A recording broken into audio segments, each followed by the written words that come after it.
నిర్గమకాండము చూడండి. నిర్గమకాండము 15వ అధ్యాయము 26వ వచనం. నిర్గమకాండము 15వ అధ్యాయము 26వ వచనం. మీ దేవుడైన యెహోవా వాక్కును శ్రద్ధగా విని ఆయన దృష్టికి న్యాయమైనది చేసి ఆయన ఆజ్ఞలను విధేయులై ఆయన కట్టడలన్నింటినీ అనుసరించి నడిచిన యెడల నేను ఐగుప్తీయులకు కలగజేసిన రోగములను ఏది రానియను. నిన్ను స్వస్థపరచు యెహోవాను నేనే. ఎవరంటండి? నిన్ను స్వస్థపరచు యెహోవాను నేనే. ప్రియులారా, దేవుడు సకల వ్యాధి రోగములను స్వస్థపరచువాడుగా ఉన్నాడు. ప్రియులారా, ఈ లోకములో భయంకరమైన వ్యాధులతో బాధపడుతున్నారు. భయంకరమైన వ్యాధులు ఏంటంటే క్యాన్సరు, ఎయిడ్స్, ఇలాగా భయంకరమైన వ్యాధులతో బాధపడుతున్నారు. నా భార్యకి కూడా క్యాన్సర్ వచ్చినప్పుడు నేను ఈ వాక్యాన్ని నమ్మాను. ప్రభువా, ఈ వాక్యంలో ఇలా ఉంది కదా ప్రభువా, నిన్ను స్వస్థపరిచి యెహోవా నేనే అన్నావు కదా ప్రభువా. నా భార్యను స్వస్థపరిచి మంచి ఆరోగ్యం ఇచ్చి మీ నామాన్ని మయంపరుచుకొని ప్రార్థన చేశాను. తన ఆయుష్కాలాన్ని ఇంకా కొంతకాలం పొడిగించి ప్రభు అని ప్రార్థన చేశాను. ప్రియులను నా ప్రార్థన ఆలకించాడు దేవుడు. దాదాపు 10 సంవత్సరాలు బ్రతికించాడండి. హల్లెలూయా. డాక్టర్లు చెప్పారు లాస్ట్ స్టేజ్ అండి, కష్టమే అన్నారు. కానీ ప్రార్థన చేసిన దేవుని వాక్యం నమ్మాను, ప్రార్థన చేశాను. దేవుడు తన ఆయుష్కాలం ఇచ్చి 10 సంవత్సరాలు పొడిగించాడు. నిన్ను స్వస్థపరచు యెహోవాను నేనే. నీవు నమ్మితే దేవుని మహిమను చూస్తావు. నీవు నమ్మితే దేవుని యొక్క స్వస్థతను చూస్తావు. నీవు నమ్మితే నీకున్న అప్పులన్నీ తొలగిపోతాయి. దేవుని నువ్వు నమ్మితే నీకున్న ఇబ్బందులన్నీ తొలగిపోతాయి. చాలా మంది అంటూ ఉంటాను, నేను దేవుని నమ్మినందుకే కదా దేవుని సన్నిధికి వచ్చేది, దేవుని నమ్మినందుకే కదా ప్రార్థనకు వచ్చేది, ఎలాగ అంటూ ఉంటారు. అందుకని పెద్దలు ఏమంటున్నారంటే బాడీ ప్రజెంట్ మైండ్ ఆబ్సెంట్ అంటారు కదా. Body present mind absent. దేవుని సన్నిధికి వస్తారు కానీ దేవుని స్ట్రాంగ్గా బలంగా నమ్మరు. ఒక చోట దొంగతనం జరిగితే ఫలానా వ్యక్తి తీశాడండి అని అన్నారు. అంటే ఆ పక్కన ఉన్న వ్యక్తి ఇంకో ఏమంటున్నంటే ఆయన దొంగతనం చేసినాడు, అలాంటి వ్యక్తి కాదు. అది నమ్మకం. అంటే గట్టిగా నమ్మడంలో నీకు బలంగా దేవుని నమ్మాలి. బలముగా నీవు దేవుని నమ్మినప్పుడు నీవు దేవుని కార్యమును చూస్తావు. ప్రియులారా, దేవునికి అన్నీ తెలుసు కదండి. దేవునికి అన్నీ తెలుసు. నీ నమ్మకాన్ని బట్టి దేవుడు నీ జీవితంలో గొప్ప కార్యాలు చేస్తాడు. నీవు నమ్మితేనే దేవుని కార్యాలు, గొప్ప కార్యాలు నువ్వు చూడగలుగుతావు. నీవు దేవుని బలముగా నమ్మాలి. నమ్మడం అంటే వదల నమ్మకం కాదు. నీవు బలంగా నీవు నమ్మాలి.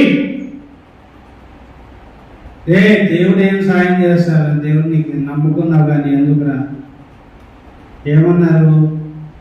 యోగు భార్య అలాగా ఇంకా దేవుడు అంటున్నావు, దేవుడు చూసి సావు, నీకేం బతుకు, ఇంత వ్యాధి రోగం అన్ని పోయినాయి, ఇంకా దేవుని వెళ్ళిపోయాడు.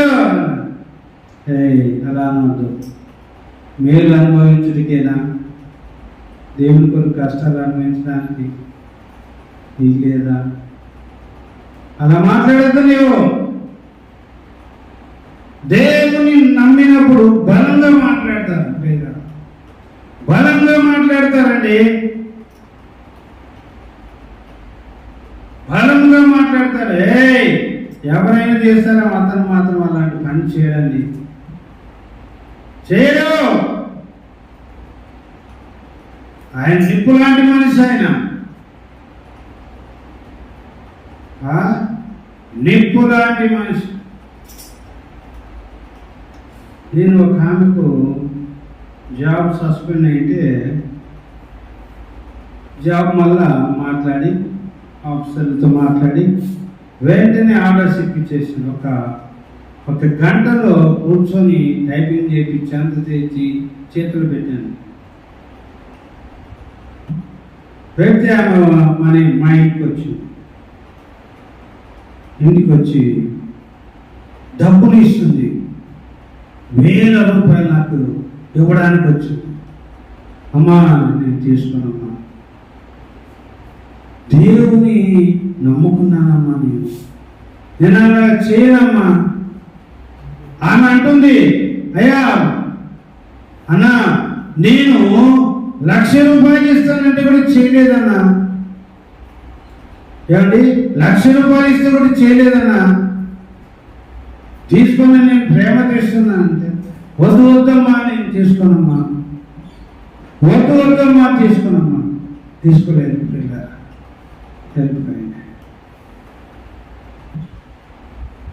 పిల్లరా దేవుని కొరకు నిలబడటము, దేవుని నమ్మడం అంటే అలా ఉంటుంది. దేవుని నమ్మితే నీకెన్ని ఇబ్బందులున్నా కష్టం ఉన్నా దేవుని వదిలిపెట్టవు. నీకు ఎలాంటి వ్యాధి వచ్చినా కూడా నాకేం భయం లేదు, నా దేవుడు నన్ను బాగు చేస్తాడు. ఒకవేళ బాగు చేయకపోయినా కూడా నా దేవుడే. హల్లెలూయా, హల్లెలూయా.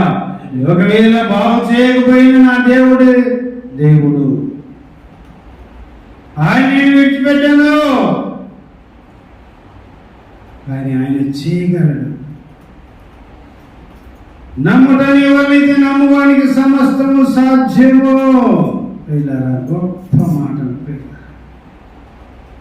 నీకు ఎలాంటి వ్యాధితో ఉన్నా, ఎలాంటి ఇబ్బందులతో ఉన్నా, ఎలాంటి కష్టంతో ఉన్నా దేవుని నమ్ము, నేను స్వస్థపరిచే యెహోవాను నేనే అని అంటున్నాడు. ప్రియులారా, ఈ ఉదయకాలం దేవుని నమ్ము.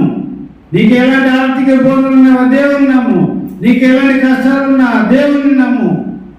దేవుడు అన్నిటి మీద విడుదల ఇస్తాడు, అన్నిటి మీద జయమిస్తాడు. ఆయన మాట తప్పని వాడు. దేవుని మాటలు ఎత్తిపట్టి ప్రార్థన చేయాలి. ప్రభువా నిన్ను స్వస్థపరచు యెహోవా నేనే అన్నావు కదా ప్రభువా, నన్ను స్వస్థపరచు ప్రభువా అని వాక్యం ఎత్తి ప్రార్థన చేయాలి. దరిద్రులను పైకి లేవనెత్తువాడు అన్నావు కదా ప్రభువా, ఇదిగో నా దరిద్రతో నేను బతుకుతున్నాను. ఆయన నా దరిద్రత నుంచి లేవనెత్తు ప్రభువా అని వాక్యం ఎత్తి పట్టడం నేర్చుకోవాలి. అర్థమవుతుందా? నేను వాక్యం ఎత్తి పట్టి ప్రార్థన చేయాలి. పేట గొప్పలో మీద ఉన్న వారిని పైకి లేవనెత్తువాడు అన్నది కదా ప్రభువా, నన్ను పైకి లేవనెత్తు ప్రభువా. విద్యాబుద్ధులు సర్వసంపదలు నా యందు గుప్తమైన అన్నావు కదా ప్రభువా, నాకు విద్యాబుద్ధులు దయచే ప్రభువా. వాక్యం ఎత్తి పట్టి ప్రార్థన చేయడం అలవాటు చేసుకో. నీ ప్రార్థనలో వాక్యం ఉండాలి. ఏముండాలి? వాక్యం ఎత్తి పట్టాలి.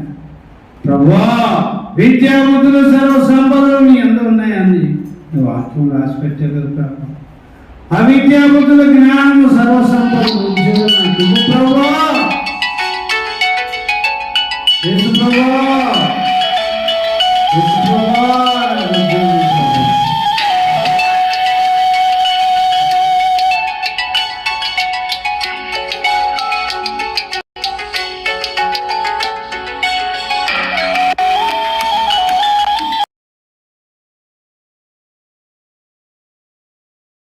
హల్లెలూయా, హల్లెలూయా. నిర్గమకాండము 23వ అధ్యాయం చూడండి, 23, 25. నిర్గమకాండ 23వ అధ్యాయము 25వ వచనం.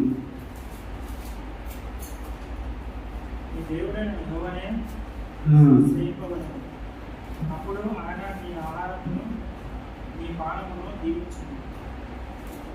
నేను నీ మధ్య నుండి రోగము తొలగించు. దేవుడు అన్నాడు చూడండి, నీ దేవుడైన యెహోవానే సేవింపవలను, అప్పుడు ఆయన నీ ఆహారం నీ పానం దీవిస్తారండి. నీవు తినే ఆహారాన్ని ఏం చేస్తాంట? దీవించడం అంటే, తినే ఆహారం దీవించడం అంటే నువ్వు తినే సప్పుడు కూర, సప్పుడు అన్నము, ప్రోటీన్స్ లేని ఆహారం, దాన్ని దీవిస్తే నీ శరీరము బలంగా ఉంటుంది. హల్లెలూయా. నువ్వు తినేది పప్పు అన్నం కావచ్చు, నువ్వు తినేది కూరగాయల అన్నం కావచ్చు, కానీ దేవుడు ఆ యొక్క ఆహారాన్ని దీవిస్తాడండి ప్రియులారా. దేవుడి ఆహారాన్ని దీవిస్తే ఏమవుతుంది? మన శరీరంలో బలం వస్తుంది. హల్లెలూయా. చాలామంది అయ్యా మేము డాక్టర్ల దగ్గరికి వెళ్ళినప్పుడు డాక్టర్లు చెప్తే అమ్మ బలమైన ఆహారం తినండి, పిస్తా అంటూ, బ్లాక్బెర్రీ అంటూ, ఇలాగా మంచి మంచి పాలు, మాంసము, చేపలు తినండి, మంచి ఆరోగ్యం ఇస్తాంటారు కదా డాక్టర్లు. ఏదైనా చెప్పేది మంచి ఆహారం తినండి. కానీ ఇక్కడ దేవుడు అంటున్నాడు, ఆయన నీ ఆహారము నీ పానమును దీవించును. నీవు తినే సామాన్య ఆహారాన్ని కూడా దీవిస్తాడంట. దీవిస్తే నీ శరీరము ఆరోగ్యంగా బలంగా ఉంటుందండి ప్రియులారా.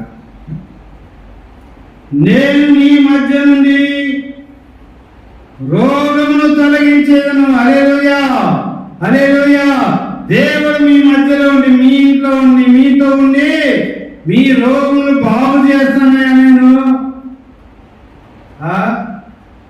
ఏ రోగమైనా ఇదే అది అని ఏం లేదు. యేసుప్రభు వారికి క్యాన్సర్ అయినా జ్వరమైనా ఒకటి. హల్లెలూయా.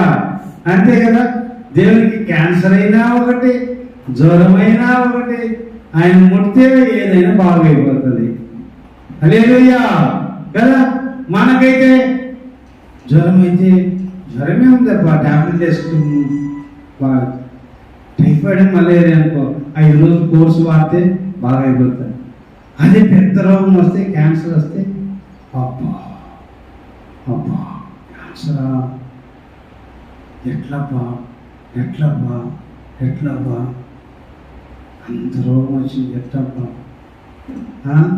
ఎలాగ మాట్లాడుతుంది. థైరాయిడ్ వచ్చిందండి, థైరాయిడా, అబ్బా థైరాయిడా, థైరాయిడా, థైరాయిడ్ వస్తే పిల్లలు గారమ్మా, థైరాయిడ్ ఉంటే పిల్లలు గారమ్మా, అబ్బా అవునా, అబ్బా అవునా అంటారు. ఇట్లాగే కదా భయపడిపోతారు. కానీ దేవుడు నేను స్వస్థపరిచే యెహోవాను నేనే, ఇది నమ్మనీవు. డాక్టర్ల మాటలు నువ్వు నమ్మద్దు, దేవుని మాటలు నమ్మండి. డాక్టర్లు సత్యమే చెబుతుండొచ్చు, కానీ దాన్ని మార్చగలిగిన దేవుడు మనము నమ్ముకున్న యేసు ప్రభువు. ధైర్యం అంటే పిల్లలు కాదండి అని వాళ్ళు మెడికల్ టర్మ్స్ బట్టి, మెడికల్ రిపోర్ట్ను బట్టి చెబుతారు, అంతే కదా. మెడికల్ రిపోర్ట్స్ బట్టి అయ్యా అమ్మా నీకు థైరాయిడ్ ఉందమ్మా, నీకు పిల్లలు అవ్వడం చాలా కష్టం అమ్మా అంతగా భయపడిపోతారు. ఇంకా అయ్యో నిజమా, థైరాయిడ్ ఉంటే పిల్లలు అవరా, అయ్యయ్యో అని ఇంకా బాధపడిపోతుంటారు. నేను స్వస్థపరచు యెహోవాను నేనే, పరమ వైద్యుడను నేనే. డాక్టర్లకే పరమ డాక్టర్. హల్లెలూయా. డాక్టర్లకే పరమ డాక్టర్, అది నమ్మాలి. నీ థైరాయిడ్ బాగు చేస్తున్నాయా అమ్మా, నీ థైరాయిడ్ బాగు చేసి నీకు సంతానం ఇస్తానమ్మా. నీవు నమ్ముట నీ వల్లైతే నీకు సమస్తము సాధ్యము. సహోదరి, నమ్ముట నీ వల్లైతే నమ్ముతున్న నీకు సమస్తము సాధ్యమే. నీ ధైర్యం పోతుంది, నీకు స్వస్థత వస్తుంది, నీకు సంతానం వస్తుంది. హల్లెలూయా, హల్లెలూయా. ప్రియులారా, గొప్ప దేవుని మనము ఈ ఉదయకాలం ఆరాధించడానికి, దేవుని గొప్ప కార్యములు మనం వినడానికి వచ్చిన ప్రియులారా. ఎంత గొప్ప అద్భుతం ప్రియులారా. ఏమన్నాడు? నేను నీ మధ్యలోని నీకున్న రోగము తొలగించదను. నీకు ఎలాంటి వ్యాధి ఉన్నా, రోగం ఉన్నా, నిన్ను స్వస్థపరచువాడు దేవుడే. నిన్ను స్వస్థపరచువాడు దేవుడండి. నమ్ము, నమ్ము. నీవు ఈ మాటను నీవు నమ్ము. నీవు ఎలాంటి వ్యాధితో, రోగంతో బాధపడుతున్నావో దేవునికి తెలుసు. నీ యొక్క వ్యాధి, నీ రోగము, నీ బాధ, నీ దుఃఖము దేవుడు నిన్ను చూస్తున్నాడు. దేవుడు నిన్ను స్వస్థపరచబోతున్నాడు. ఈరోజు దేవుడు నీ జీవితంలో అద్భుతం చేయబోతున్నాడు.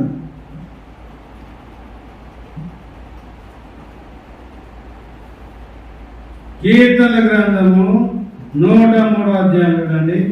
కీర్తన గ్రంథము 103వ అధ్యాయము.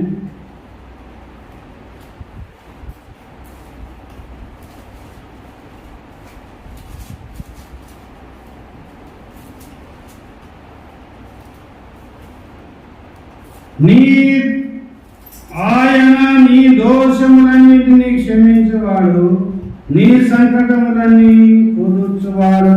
హల్లెలూయా, హల్లెలూయా. నీ దోషములన్నీ అన్నిటిని క్షమించువాడు, నీ సంకటములన్నిటినీ కుదుర్చువాడు. ఆయన చాలా మంది, అయ్యో నేను ఇంత పాపం చేశాను, ఈ పాపం చేసినందుకే ఈ రోగం వచ్చింది, ఈ కష్టం వచ్చింది అని బాధపడుతూ ఉంటారు. నిజమే, నువ్వు చేసిన పాప దోషాన్ని బట్టి వచ్చింది కరెక్టే. కానీ ప్రభువా, యేసయ్యా, యేసయ్యా, నా పాపాలు క్షమించయ్యా, నా పాపాలు క్షమించయ్యా, నాకు వచ్చిన ఈ సంకట పరిస్థితిలో నన్ను విడిపించు ప్రభువా అని దేవుడిపై నీవు ఎప్పుడైతే ప్రార్థన చేయడం ప్రారంభిస్తావో, నీవు తగ్గించుకొని ఎప్పుడైతే ప్రార్థన చేయడం ప్రారంభిస్తావో, నీ సంకటములన్నిటిని కుదురుస్తాడు, నీ వ్యాధి రోగులను బాగు చేస్తాడు, నీకున్న కష్టాలు తొలగిస్తాడు, నీకున్న ఆర్థిక ఇబ్బందులన్నీ తొలగిస్తాడు. నీవు కేవలం నోటితో నీ పాపం ఒప్పుకోనాలి ప్రియులారా. అది నువ్వు చేస్తే, నీ పాపలు ఒప్పుకోవడం నువ్వు ఈయన ప్రారంభిస్తే, నీ పాపలు ఒప్పుకొని ప్రభువా నన్ను క్షమించు ఆయన అని ప్రార్థన చేయడం నువ్వు ప్రారంభిస్తే దేవుడు నిన్ను బాగు చేస్తాడండి. దేవుడు నిన్ను బాగు చేస్తాడు. అందుకనే దేవుని వాక్యం ఇక్కడ ఏం చెప్తుందంటే, ఆయన నీ దోషములన్నిటినీ క్షమించువాడు, నీ సంకటములన్నిటినీ కుదర్చు. ఎన్నైనా ఉండని నీ కష్టాలు, నీ ఆర్థిక ఇబ్బందులు, నీ వ్యాధులు, ఒక్కొక్కరికైతే షుగరు, బీపీ, ఆయాసము, దగ్గు, కిడ్నీ ప్రాబ్లము కదా, ఎన్నెన్నో ఉంటాయండి. వాళ్ళని చూస్తే బాధ అనిపిస్తుంది. అయ్యో ప్రభా అని ప్రార్థన చేసి స్వస్థత దేవుని నామమున ఇచ్చి వస్తుంటారు. ప్రభా నీ కుమారుని కాళ్ళవాపుని తీసివేయి ప్రభా, యేసు నామములో కాళ్ళవాపుని కన్నా ఈతంలో తీసివేస్తున్నాం ప్రభా అని ప్రార్థన చేసి వస్తాం. పోతాయి. ఒక ఆయన మధ్యలో ఒక ముస్లిం ఆయన దగ్గరికి ఇంటికి వెళ్తున్నా, కాళ్ళు వాపులు ఇంతెత్తు పాదాలు ఇంతెత్తు వాస్తే మీరు ప్రార్థన చేసి వచ్చి ఇంత ఉండేది ఇంత వచ్చింది, ఇంకొద్ది ఉంది. దేవుడు నీ సంకటములను కుదర్చువాడు, నీ రోగమును కుదుర్చువాడు. ప్రియులారా ముస్లిమ్స్ అందరూ వచ్చి చక్కగా వాక్యం వింటారు. ఆమె ఏం చేసింది? వాళ్ళ చెల్లెలకు ఫోన్ చేసింది. ఆమె కూడా వచ్చింది ప్రార్థనకు, వచ్చి వాక్యం విని, సార్ చాలా అద్భుతం ఉంది సార్, వాక్యం బైబిల్లో అద్భుతం ఉన్నట్టు, మా ఇంటికి రాండి సార్ అని చెప్పి వెళ్ళింది. ఈరోజు వీలైతే ఆమె ఫోన్ చేస్తుంది. ఆమె ఈరోజు ఫోన్ చేస్తుంది. ఆమె నమ్మింది. వాళ్ళ బావకు కాలు నొప్పి, కాలు ఇంతలా వాపు నొప్పి తగ్గితే నమ్మి పిలుచుకునేది. వాళ్ళ అబ్బాయికి బాగలేదని. రండి సార్, వాళ్ళ ఇంటికి రేపు దేవుని చిత్తం అయితే ఫోన్ చేస్తూ వెళ్తాను, ప్రేర్ చేయండి. స్వస్థపరిచి యెహోవాను నేనే. He is the healer. He is the healer. ఆయన స్వస్థపరచు యెహోవా. స్వస్థపరిచేవాడండి. జెఫన్యా గ్రంథం చూడండి.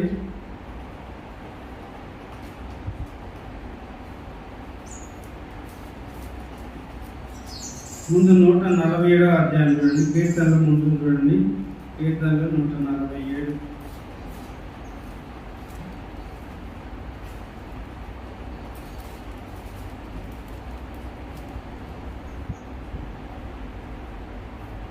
నూట 47 అధ్యాయము 3వ వచనం. గుండె చెదిరిన వారిని ఆయన బాగు చేయును, వారి గాయములను కట్టును. హల్లెలూయా. గుండె చెదిరిన వారిని బాగు చేయు యేసయ్యా. గుండె చెదిరిన వారిని బాగు చేయు దేవా. గుండె చెదిరిన వారిని బాగు చేయు దేవా. గుణం కట్టిన వారిని బాగు చేయు యేసయ్యా. హల్లెలూయా. నా గుండె హార్ట్ స్ట్రోక్ వస్తే దేవుడు నన్ను బతికించాడు. గుండెపోటు వచ్చిన వాళ్ళు ఠపీమని చచ్చిపోతున్నారు కదా. హల్లెలూయా. ఏమండి, గుండెపోటు వచ్చిన వాళ్ళు ఏమవుతున్నారు? ఠపీమని చచ్చిపోతున్నారు. కానీ నాకు గుండె పోటు వస్తే, స్ట్రోక్ వస్తే చక్కగా దేవుడు ఒక చిన్న స్టంట్ వేశారు. ఇక్కడ గుండెలో స్టంట్ వేశారండి. దేవుడు ఈరోజు వరకు బ్రతికించాడు. నా గుండెను బాగు చేసిన దేవుడు. హల్లెలూయా. నా గుండెను బాగు చేసిన దేవుడు. ఆ డాక్టర్లు అన్నారు, ఏమయ్యా నీవు ఎక్కువ మాట్లాడకూడదు, గట్టిగా మాట్లాడకూడదు, ఒక్క వారం ఒకటి రెస్ట్ తీసుకున్నా, మిగతా వారం నుంచి అంత రోజు వచ్చి ప్రతి ఆదివారము ప్రతి చోట ప్రార్థనలో వాక్యం చెబుతున్నాను, గట్టిగా చెబుతూనే ఉన్నాను, గట్టిగా మాట్లాడుతున్నాను, దేవుని మాట మాట్లాడుతున్నాను. కాబట్టి దేవుడు నాకు నేను బాగు చేస్తానని మాట్లాడుతున్నాను. ఫస్ట్లో ప్రార్థన పాటలు పాడుతుంటే నొప్పి వచ్చేది, కన్ను వచ్చేది. నొస్తుంటే సైతాన్ని చెబుతుండే, నొప్పి వస్తుంది, జాగ్రత్త, అయిపోయాని కథ అంటుంటాడు సైతాన్. దేవుడు ఉన్నాడు, పో అనేవాడిని సైతాన్. ఎడమ నిలవన్నాడు. మీకు తెలియదు, సైతాన్ చెప్పేవాడు, వస్తుంది ఇంక అయిపోయాని కథ, వస్తుంది, బాగా నొప్పి వస్తుంది, మళ్ళీ వచ్చేస్తుంది, నొప్పి వచ్చేస్తుంది, మళ్ళీ వచ్చేస్తుంది అని చెప్పేవాడు సైతాన్. సైతాన్ వెళ్ళిపో.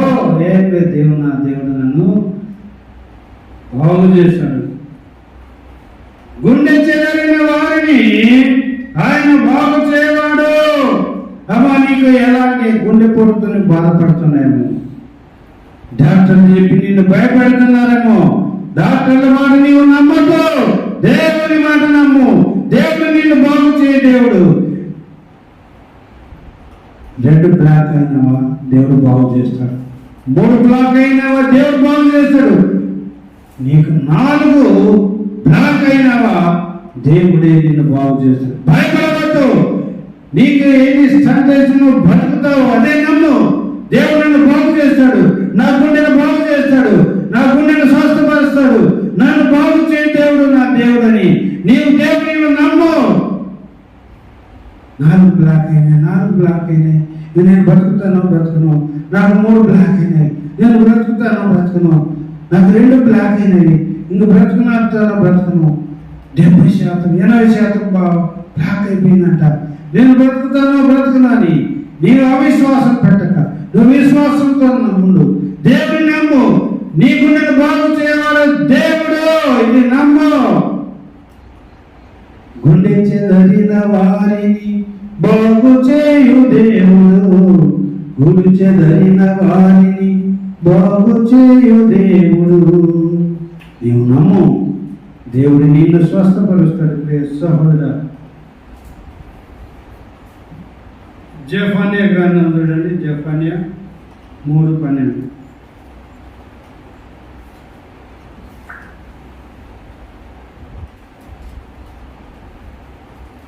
జెఫన్యా గ్రంథం చూడండి. జెఫన్యా గ్రంథము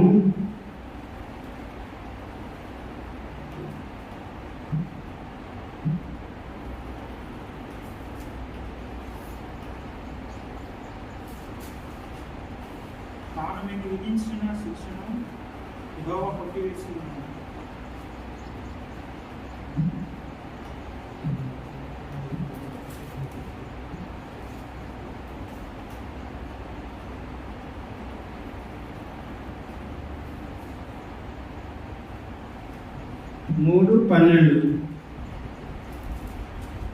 చూడండి 3వ అధ్యాయము 12వ వచనం. దుఃఖితులకు దీనులను యెహోవా నామము ఆశ్రయించు నీ మధ్య నుండనిత్తును. ఇశ్రాయేలులో మిగిలిన వారు పాపం చేయరు, అబద్ధమాడరు, కపటములాడరు, నాలుక వారి నోట నుండదు. వారు ఎవరికి భయం లేకుండా విశ్రాంతి గల వారై అన్నాపానములు పుచ్చుకొందురు. సియోను నివాసులారా ఉత్సాహధ్వని చేయుడి, ఇశ్రాయేలీయులారా జయధ్వని చేయుడి. యెరూషలేము నివాసులారా పూర్ణ హృదయముతో సంతోషించి గంతులు వేయుడి. తాను మీకు విధించిన శిక్షను యెహోవా కొట్టివేయును, మీ శత్రువును ఆయన వెలగొట్టును. ఇశ్రాయేలీయుల రాజుని యెహోవా మీ మధ్య ఉన్నాడు గనుక ఇక మీదట మీకు అపాయము సంభవించదు. దేవుడు మీ మధ్య ఉన్నాడు కాబట్టి ఇక మీకు అపాయము సంభవించదు. మీకు హార్ట్ అటాక్ వచ్చిందా? ఓకే, అని బాగు చేస్తాం. ఇక మీ మధ్యన ఉన్నాడు కనుక, దేవుడు మీలో ఉన్నాడు కనుక ఆయన నిన్ను బాగు చేయవాడుగా ఉన్నాడు. ప్రియ సహోదరుడా, దేవుడు నిన్ను బాగు చేయవాడుగా ఉన్నాడండి.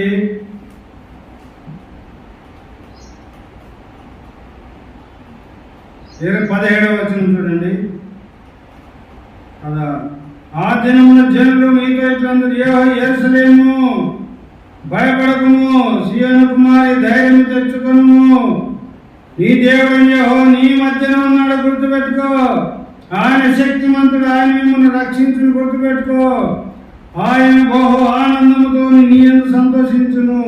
నువ్వు బాగుంటే, నువ్వు ఆనందం ఉంటే, నువ్వు ఆరోగ్యం ఉంటే నీ యందు సంతోషిస్తాడు. నీ యందు తనకున్న ప్రేమను బట్టి శాంతము వహించి నీ అందరూ సంతోషము చేత ఆయన హర్షించును. 20వ వచనం చూడండి.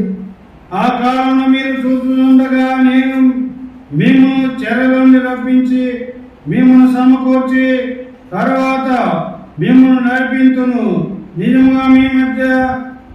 నిజముగా భూమి మీద నున్న జనులందరి దృష్టికి నేను మీకు ఖ్యాతిని, మంచి పేరునిస్తాను. మీకు ఖ్యాతిని, మంచి పేరు ఇస్తానమ్మా. నువ్వు ఇప్పుడు బాధపడుతున్నావు కానీ, వ్యాధులు వచ్చేవుగా నువ్వు బాధపడుతున్నావు కానీ, నువ్వు ఆర్థిక ఇబ్బందులతో బాధపడుతున్నావు కానీ, నేను స్వస్థపరిచి నేను గొప్పగా చేసి ఏం చేస్తానంట, నేను మీకు ఆ మాట చూడండి 20వ వచనంలో లాస్ట్ భాగంలో, జనులందరి దృష్టికి అంట, జనులందరి దృష్టికి అంటే భూమి మీద ఉన్న జనులందరి దృష్టికి అంట నేను మీకు ఖ్యాతిని మంచి పేరును తెప్పించి, ఖ్యాతిని మంచి పేరు తెప్పిస్తాను. శ్రీలారా, నువ్వు పెంట కుప్పలో ఉన్న పేదవాడుగా దరిద్రుగా ఉండొచ్చు. దేవుని నిజముగా నమ్మినప్పుడు, నిజంగా బలంగా నీవు నమ్మినప్పుడు నీ గ్రామంలో నిన్ను ఒక రేంజ్లో పెడతాడని, గొప్పగా పెడతాడు. ఏమి ఎట్లా వీడు ఇంత డెవలప్ అయినాడు, ఎట్లా వీడు ఇంత ఆర్థికంగా ఎట్లా డెవలప్ అయినాడు, వీడికి ఇందుకు ఎట్లా వచ్చింది ఇంత పెద్ద ఉద్యోగం. కేవలం నువ్వు దేవుని నమ్మినందువల్ల వస్తుంది. నీవు దేవుని బలముగా నమ్మినందువల్ల వస్తుంది. ఊరికి నమ్మినామని కాదు, నువ్వు బలముగా దేవున్నావు. బలముగా దేవుని నమ్ము. దానియేలు బలంగా నమ్మాడు. దానియేలు బలంగా నమ్మాడు. రాజు విగ్రహం మొక్కమన్నాడు. మొక్కపోతే సింహాల బోన్లు వేస్తారయ్యా అన్నాడు. ప్రజలందరూ ఆ బంగారు విగ్రహాన్ని మొక్కాలంటారు. కాదు, నేను మాత్రం మొక్కము.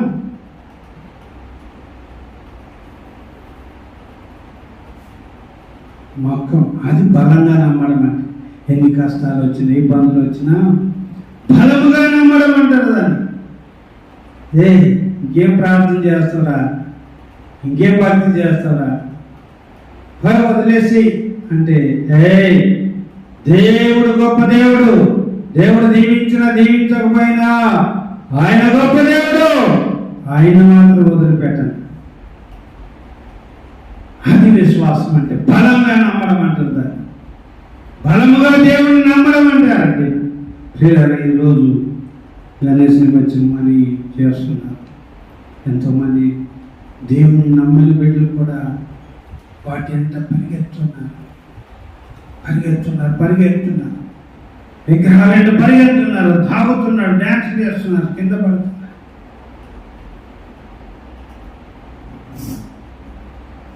పడిపోతున్నారు, దెబ్బలు తగ్గించుకుంటున్నారు, చనిపోతున్నారండి. ఇలాగే గణేష్ నిమజ్జనం రోజు డ్యాన్స్ చేస్తూ ఉంటే ఒక చోట వెళ్తుంటే ఒక మంటలు ఏదో చలి మంటలు ఏదో కాచుకుంటాం, సంథింగ్ ఏదో మంటలు ఉన్నాయంట.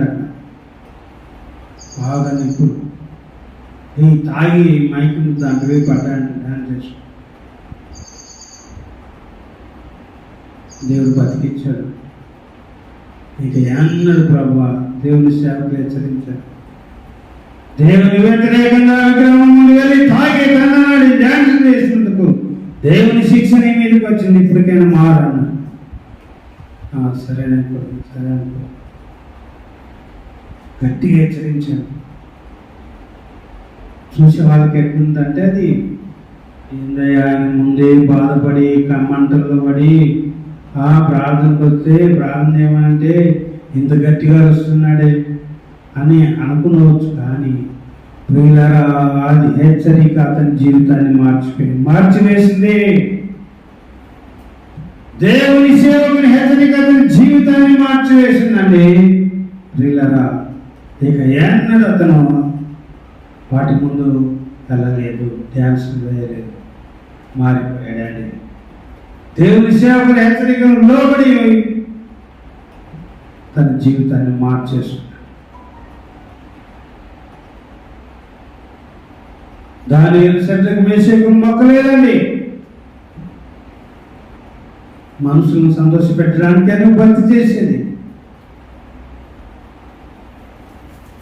పిల్లలు బలముగా నమ్మడం అంటే అది. నీతులు రా అంటే సినిమాలకు వేదిక బలంగా నమ్మడం కాదు. సిగరెట్ తాగడం రా అంటే వెళ్ళడం బలంగా నమ్మడం కాదు. రాత్రంతా సెల్ ఫోన్ చూడడం బలంగా నమ్మడం కాదు.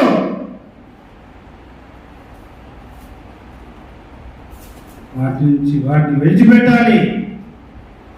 రాత్రంతా చూసి పొద్దున్నే లేవలేరు.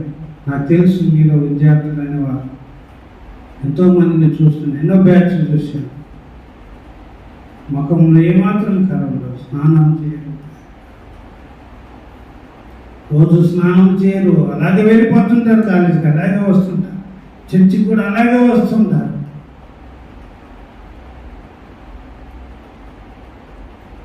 ఎంత నిర్లక్ష్యము, నిస్సిగ్గుగా ఉంటారు.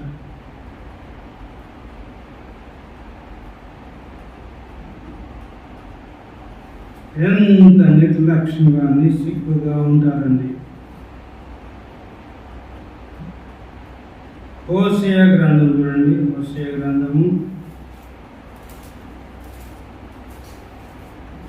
గ్రంథము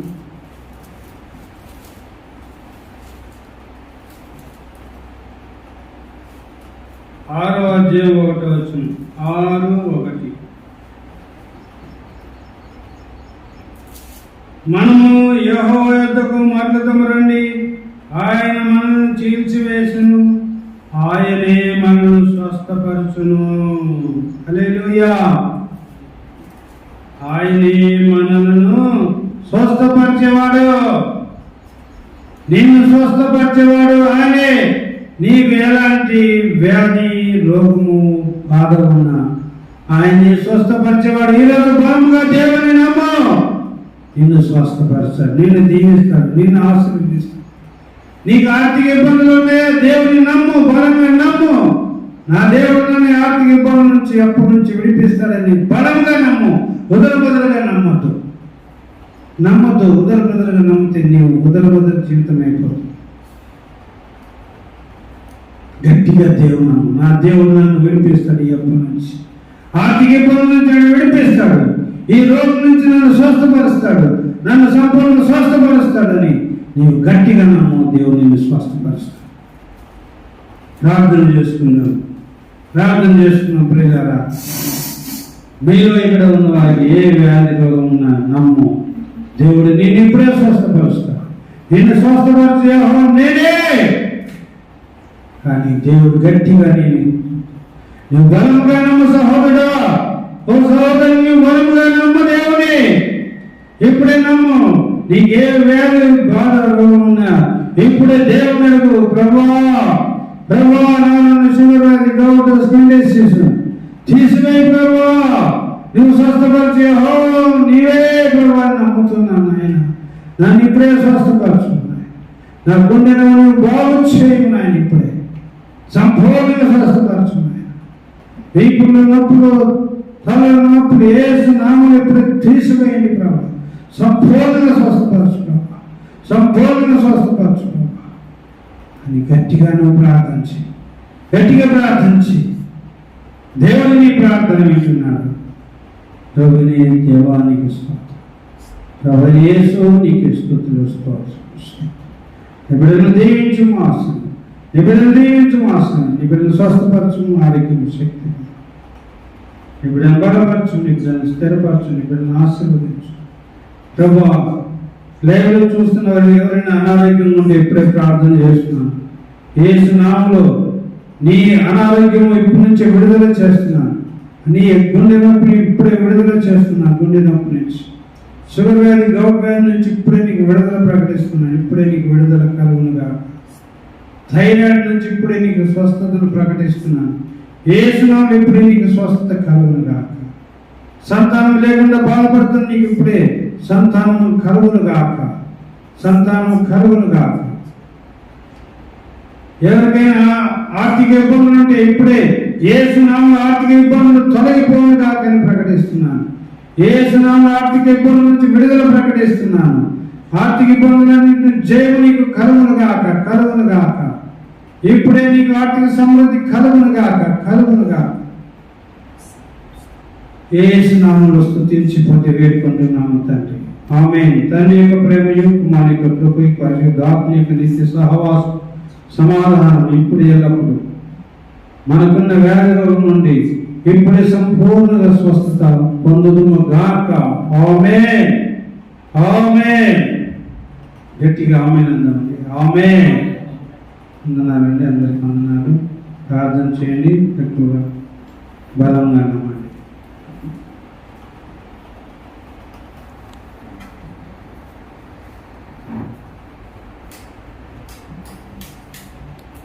ఏం తిరుమలేష్